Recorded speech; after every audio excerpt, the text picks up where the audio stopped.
प्रदेश के लिए मैं आमंत्रित कर रहा हूं श्री कौशलेंद्र झा जी को, जो अध्यक्ष हैं प्रदेश के मानवाधिकार संघ भारत के वावे और विषय प्रदेश के आवे। जोरदार तालियों से स्वागत, जोरदार तालियों से स्वागत।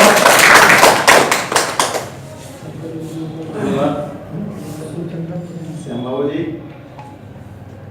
हमारे मुख्य अतिथि महोदय, मंच पर बैठे हुए हमारे तमाम सम्मानित अतिथि महोदय और विभिन्न जगहों से आए हुए, कई जिला से आए हुए हमारे प्रतिनिधि।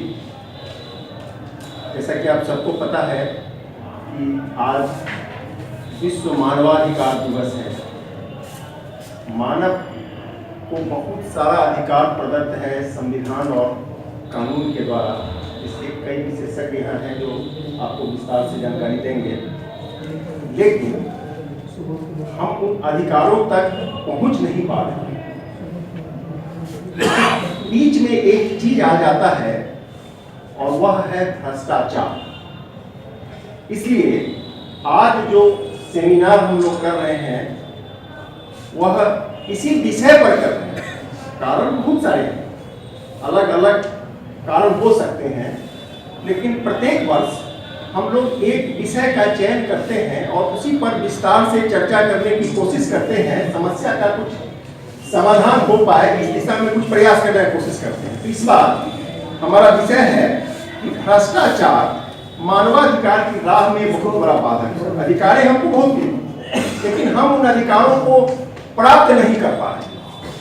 जब हम उन अधिकारों को प्राप्त करने की कोशिश करते हैं तो बीच में भ्रष्टाचार एक बड़ा बाधक बन जाता है। और ये निचले तबके के लोगों से लेके जो मिडिल मैन है या जो ऊपर के लोग हैं, सबको कहीं ना कहीं इन समस्याओं से दो चार होना पड़ रहा है।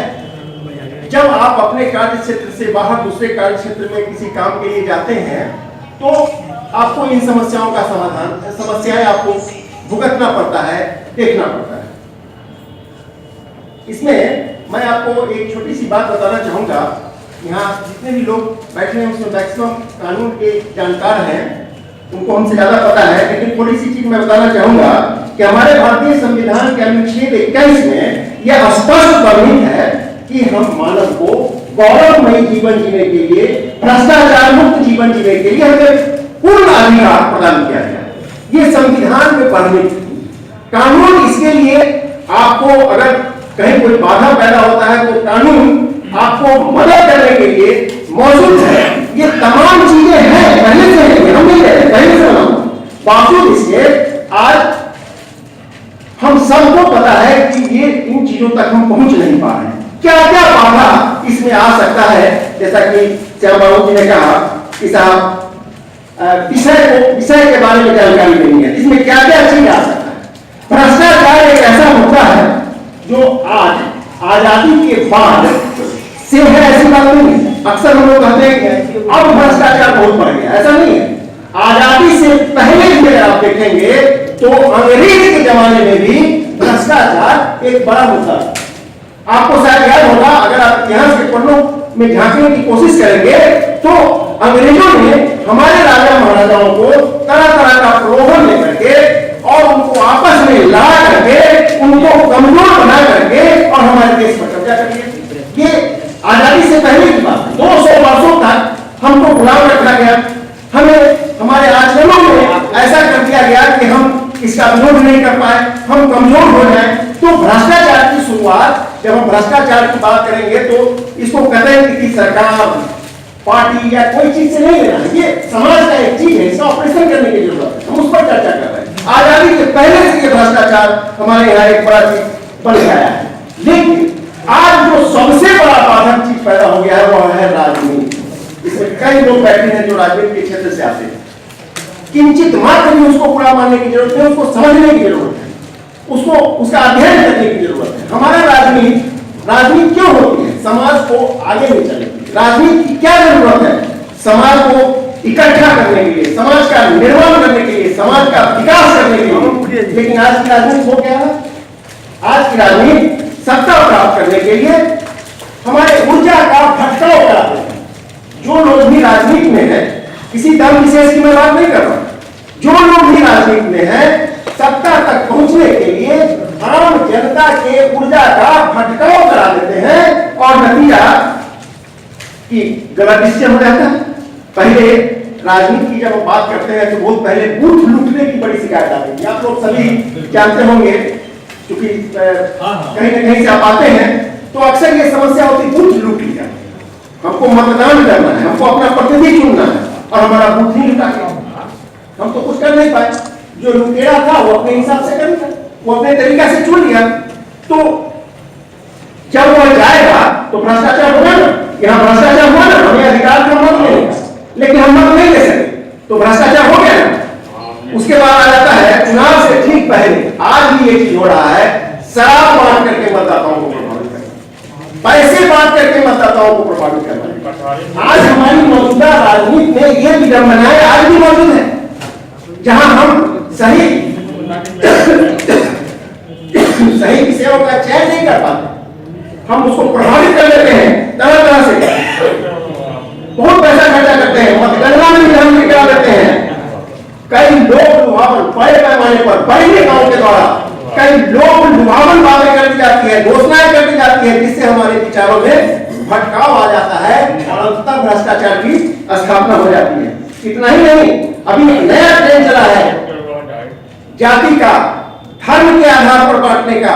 इन तमाम चीजों से समाज इकट्ठा नहीं हो रहा है, समाज टूट रहा है और इसके लिए कहीं न कहीं हमारा मौजूदा राजनीति जवाबदेह है। हम उसको छोड़ नहीं सकते हैं, हम यह नहीं कह सकते हैं कि ये तो उनका काम है, ये मेरा काम नहीं है। अगर वो रास्ता भटका रहे हैं तो मेरी जवाबदेही बनती है कि हम उन रास्तों को फिर से दुरुस्त करें, कि हम तमाम लोगों की जवाबदेही बनती है। इसीलिए मैंने इस पर सेमिनार किया है, क्योंकि आज हम सारे लोग यह मान के चलते हैं ये मेरा काम नहीं है, ये उनका काम है, ये बोल के चले गए, इस तरह से भटकाव कर दिए। नहीं, अगर भटकाव होता है तो उसको कैसे रोका है, इन तमाम चीजों पर विचार करने के लिए हम सेमिनार को यहाँ पर बुलाए हैं। आज आपको पता होगा कि जिन लोगों पर जो हमारे रहनुमा हैं, जो हमारे लिए नीति निर्धारण करते हैं, आज क्या आप नहीं जानते हैं कि राज्यसभा की सदस्यता हमें आती है, कभी 1 करोड़ में बेच दी गई, कभी 2 करोड़ में बेच दी गई। पूंजीपति पैसा दे करके वहां तक चले जाते हैं। जाना वहां उनको था जो समाज में विशेष रूप से सक्रिय है, किसी क्षेत्र में जो समाज के लिए विशेष सोच रहे हैं, उनको वहां बैठा करके उनको शक्ति संपन्न बनाना था। जा कौन रहे हैं? जिनके पास पैसे हैं, जो वहां पैसे खर्च कर सकते हैं, उनको वहां पहुंचा दिया जाता है। तो समाज में क्या बनेगा, समाज का क्या निर्माण होगा, कौन सी नीतियां बनेगी, कैसे दूर होगा भ्रष्टाचार? विचार इन्हीं पर करना है कि क्या हम इसको चलने दें या मेरी भी कोई भूमिका है, हम इसको कहीं रोक सकते हैं या नहीं रोक सकते हैं। आपको पता होगा आज जो नई सूची पर बच्चों का चयन हो रहा है, विभिन्न कार्य करने के लिए जगह जगह पर हम अपने बच्चों को चयनित करते हैं। आज वहां भी पैसे का खेल चलता है, पैसा दे दीजिए, जो चयन लायक है उसका चयन नहीं करके जो उसके लायक नहीं है उसका चयन कर दिया जाता है, और वही बच्चा फिर हमारे समाज के दूसरे बच्चों को पढ़ाने के लिए या न्याय देने के लिए या प्रशासन का कार्य करने के लिए वो आता है। उससे हम क्या उम्मीद करें कि वो ठीक ढंग से काम करेगा, और अगर वह ठीक से काम नहीं करेगा तो हम सबको कहीं ना कहीं भुगतना पड़ेगा। और हम यह सोच के चुप रह जाते हैं कि चयन की प्रक्रिया तो मेरा नहीं है, ये तो उनका है। लेकिन जब गलत चयन हो जाता है तो उसका नतीजा, उसका खामियाजा हमको भी भुगतना पड़ता है। आप सब लोग जानते हैं कि अभी शिक्षा विभाग में बहुत गलत नीतियां हो गई है। निचले स्तर पर ऐसे शिक्षकों की बहाली हो गई है जो वाकई उस लायक नहीं है। वो किसके बच्चों को पढ़ाएंगे? उन्हीं गरीबों के बच्चों को पढ़ाएंगे जिस गरीब के लिए सरकार का निर्माण हुआ है, उसी गरीब के बच्चों को पढ़ाएंगे। इस गरीब के लिए आप तमाम लोग, हम तमाम लोग प्रयास करते हैं, मेहनत करते हैं या उनकी बात करते हैं, लेकिन अगर वो शिक्षक ठीक नहीं है तो गरीब का बच्चा कई मतलब जो पीढ़ी है वो बर्बाद हो जाएगा। एक टीचर जिसका जो पढ़ाने लायक नहीं है स्कूल में, तो उसका चयन हो गया है, वो अपने जीवन काल में 6 पीढ़ी को पढ़ाएगा और 6 पीढ़ी बर्बाद कर देगा, 30 साल पीछे कर देगा हमारे देश को, हमारे राज्य को, हमारे समाज को। वह बच्चा निकल के जब जाएगा तो क्या करेगा? समाज का निर्माण कर पाएगा क्या? क्या ये मेरी जवाबदेही नहीं है कि हम वहां आवाज बुलंद करें? हम छोड़ नहीं सकते। आज इतना ही नहीं होता है, आपको पता होगा संसद जो हमारा सर्वोच्च सदन है वहां सवाल पूछने के लिए पैसे दिए जाते हैं। गाहे बगाहे की खबरें आती हैं, आप सब प्रबुद्ध लोग हैं, आपको पता होगा कि सवाल हमारे हित में पूछिए, इसके लिए भी पैसे दिए जाते हैं। कई बार ऐसी खबरें आई, सारे के सारे लोगों की मैं बात नहीं कर रहा हूं, लेकिन ऐसी खबरें आती है कि सवाल पूछने के लिए पैसे दिए जाते हैं। विश्वास से पैसे लेकर के विश्वास मत सरकार का गठन हो जाता है, या पैसे लेकर सरकार को अच्छी सरकार चल रही है उसको गिरा दिया जाता है। ये तमाम चीजें क्या हो रही है, नहीं हो रही है? सोचिए, ये हो रही है कि नहीं हो रही है? अगर ये हो रही है तो क्या हम तमाशा बने, तमाशबीन बने देखते रहे, या हमारी भी कोई भूमिका है? उसके बाद आएगी आज राज्यपाल और मंत्री या बड़े अधिकारों के द्वारा जो विवेकाधिकार का इस्तेमाल किया जा रहा है।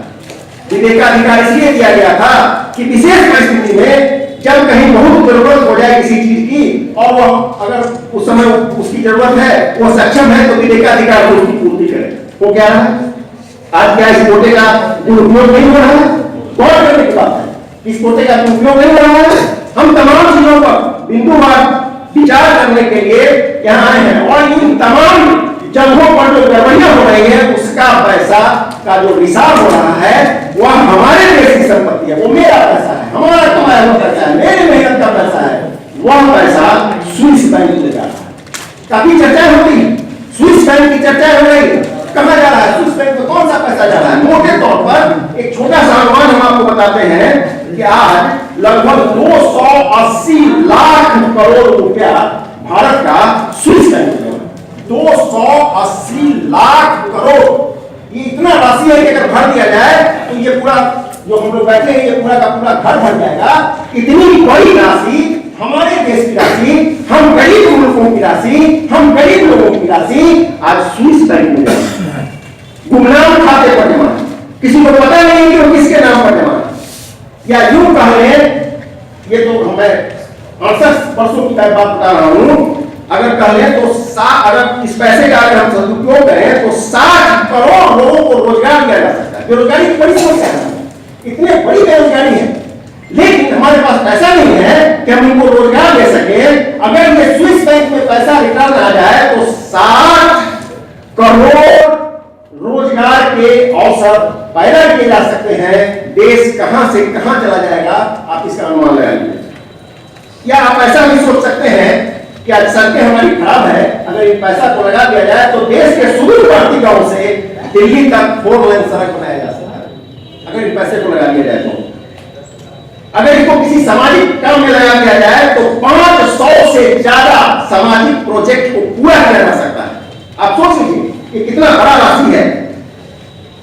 दूसरी चीज, अगर इन रकम को जो हमारे मतदाता हैं उनके खाता में, बड़ी चर्चा हुई है राजनीति पर, इस पर नहीं जाएंगे, लेकिन बातें तो करनी होगी, थोड़ी जानकारी तो रखना होगा। उनके खाता में सीधे भेज दिया जाए तो 4000 रुपया एक आदमी के खाता में जा सकता है। ये जो जमा है, ठीक से नहीं पता है कितना ही है, हो सकता है इससे ज्यादा भी, लेकिन जो रिपोर्ट है उसके मुताबिक हम आपको बता रहे हैं। और ये तमाम चीजें अब जरा गौर से देखिए कि अंग्रेजों को हमने क्यों हटाया। 200 साल तक अंग्रेज हमारे ऊपर शासन किया, अंग्रेज पर इल्जाम क्या था? अंग्रेज लुटेरा है, हमारे देश को लूट रहा है, हमारे देश को, हमारे युवा वर्गों के साथ न्याय नहीं कर रहा है, यही इल्जाम था अंग्रेजों पर। अंग्रेजों ने 200 साल में सिर्फ 1 लाख करोड़ रुपए लूटे हैं। जरा गौर कीजिएगा, बड़ा मेहनत करके हम आपकी जानकारी के लिए ग्राफ निकाल के लाए हैं, गौर कीजिएगा। अंग्रेज जिसके खिलाफ हमने इतनी बड़ी मुहिम चलाई, जिसके खिलाफ हमने इतना बड़ा आंदोलन चलाया, वह 200 वर्षों में हमारे देश का सिर्फ 1 लाख करोड़ रुपया ही लूटा, सिर्फ 1 लाख करोड़ रुपया। और मात्र 68 वर्षों में, 68-69 वर्षों में, देश की आजादी के 68-69 वर्षों में हमारे अपने ही लोगों ने 280 करोड़ लूटा। और हम इसके बाद भी चुप हैं, हम इसके बाद भी कुछ बोल नहीं रहे हैं, क्योंकि ये मेरी जवाबदेही नहीं है, ये जांच एजेंसियों की जवाबदेही है, ये न्यायपालिका की जवाबदेही है, ये मीडिया की जवाबदेही है, या ये किसी सक्षम राजनेताओं की जवाबदेही है, मेरी जवाबदेही नहीं है। अगर यही बात तब 1947 से पहले के हमारे रहनुमा सोच लिए होते तो संभव था कि हम आज भी गुलाम होते, संभव था कि ये कुर्सी हमको आज नहीं नसीब होता, हम यहां नहीं बैठ पाते। लेकिन उन लोगों ने, हमसे 70 साल पहले के लोगों ने जो सोचा, हमको आज फिर से सोचना होगा कि क्या हम इन चीजों को यूं ही छोड़ दें या इस पर हमको कुछ काम करना होगा। जब बात घोटाले की आती है तो 2-3 उदाहरण मैं आपके सामने रखना चाहूंगा, जस्ट सिर्फ आपके रिमेंबर के लिए, आपके दिमाग में आने के लिए। आप लोगों को पता है बड़ा चर्चा हुआ था, घोटाले तो बहुत हुए हमारे देश में, लेकिन बड़ा चर्चा हुआ था एक घोटाला पॉपकॉर्न, नाम आपने सुना होगा। मैं किसी विशेष की बात नहीं कर रहा हूं, जो घोटाला हमारे देश में, जो हमारी संपत्ति लूटी गई है, मैं उसकी बात कर रहा हूं। 64 करोड़ रुपया, 64 करोड़ रुपया घोटाला हो गया, बहुत हंगामा हुआ। दूसरा यूरिया घोटाला हो गया, 133 करोड़ रुपया। रिकॉर्ड कीजिएगा, पैसा नहीं है, गरीबों को देने के लिए पैसा नहीं है, कल्याणकारी योजनाओं में खर्चा करने के लिए पैसा नहीं है। जांच होता है तो बड़ी हो जाते हैं, कई बार वो बड़ी हो गए हैं, बड़ी हो जाते हैं, हमको उससे मतलब नहीं है, उनको सजा मिली है, हमको इससे मतलब नहीं है। मतलब इससे कि मेरा ये पैसा गया था, आखिर ले कौन गया? वो तो ले गया, वो तो ले गया हमारे पैसा। ये कैसे रिटर्न होगा? यूरिया घोटाला 133 करोड़, चारा घोटाला 950 करोड़, शेयर बाजार घोटाला 4000 करोड़। बड़ा चर्चा हो रही है सत्यम घोटाला, आप सब लोग सुने होंगे। 7000 करोड़ स्टैंप पेपर घोटाला, क्या क्या घोटाला हो रहा है, नाम सुन के दंग हो जाता है आदमी। स्टैंप पेपर घोटाला 41,000 करोड़, कॉमनवेल्थ गेम घोटाला, खेल में भी घोटाला, काम में घोटाला तो होता है, खेल में भी घोटाला, कॉमनवेल्थ गेम घोटाला 70,000 करोड़, 2G स्पेक्ट्रम घोटाला। आपको याद होगा 2G बहुत चर्चा हुआ है, बात पढ़ते हैं सब, सभी प्रमुख लोग हैं, बुद्धिजीवी हैं। 2G स्पेक्ट्रम घोटाला 1,67,000 करोड़। और अनाज घोटाला, नाम सुने होगा, अनाज घोटाला 2 लाख करोड़, ये लगभग अनुमानित है। कोयला खदान में आवंटन का घोटाला, कोयला खदान का घोटाला नहीं, आवंटन का घोटाला, इनको दिया जाए, उनको दिया जाए, इनको कैसे नहीं दिया जाए, कैसे उनको दिया जाए, इसमें घोटाला 12 लाख करोड़। आज इतनी राशि कहां गई, जरा सोचने की बात है, कहां गई ये सब राशि? और ये किसकी राशि है? क्या ये हमारा अधिकार नहीं है? क्या हमारा कर्तव्य नहीं बनता है कि हम पूछें कि साहब ये रुपया कहां जा रहा है? हमारी राजनीतिक पार्टियां सत्ता पर किसी भी तरीके से कब्जा करने के लिए एक दूसरे पर इल्जाम तो लगाते हैं, लेकिन मंजिल तक बातों को पहुंचाने की जब बात आती है तो पीछे हटते हैं। उनका अपना मकसद जहां पूरा हो जाता है, वहां से आगे बढ़ना वो नहीं चाहते हैं। तो क्या हमारी जवाबदेही नहीं बनती कि हम चीजों को करें? इतना ही नहीं है, गौर से देखिए हमारे धर्मों में कैसे हमारे माता पर, हमारे मानसिक मन में कैसे भ्रष्टाचार को भर दिया है कि हमारे लिए कल्याणकारी योजनाएं चलाई, बहुत अच्छी योजनाएं हैं, आज इसके खिलाफ कोई बोल नहीं सकता, बड़ी अच्छी योजना है कल्याणकारी योजना। कल्याणकारी योजनाओं के नाम पर टीम खड़ा किया और उस टीम के द्वारा घोटाला शुरू हो गया। और आपको जान के आश्चर्य लगेगा कि 2005 में भारत की एक संस्था है ट्रांसपेरेंसी इंटरनेशनल, ये भ्रष्टाचार पर शोध करती है, रिसर्च करती है। इस संस्था के द्वारा पाया गया कि 62% से ज्यादा लोगों, भारत के लोगों को, ये संस्था का शोध है, मैं इसे समझ नहीं, मुझे लगता है 90% से ज्यादा, लेकिन संस्था कहती है तो हमको मानना पड़ेगा कि 62% से ज्यादा लोगों को आज अपने इन योजनाओं का लाभ लेने के लिए या इन योजनाओं तक पहुंचने के लिए उनको कहीं ना कहीं रिश्वत देनी, तब वो वहां तक पहुंच पाते हैं। ये रिश्वत भी घुमा के कहां चला गया? एक तरफ कल्याणकारी योजना, गरीबों के हित की योजना, दूसरी तरफ उसी गरीबों से लूट, और वो लूट लेने के फिर कहां चला गया? रोकिए, कितनी बड़ी बात है, कितनी बड़ी साजिश है। एक तरफ सरकार या हमारे गरीबों की बात करते हैं, दूसरी तरफ उसी गरीबों को शोषण भी करते हैं, वो पैसा फिर कहां चला गया? 62%। हालांकि हम समझ रहे हैं कि आप सब लोगों को पता होगा कि ये संख्या 90% होगा, उससे भी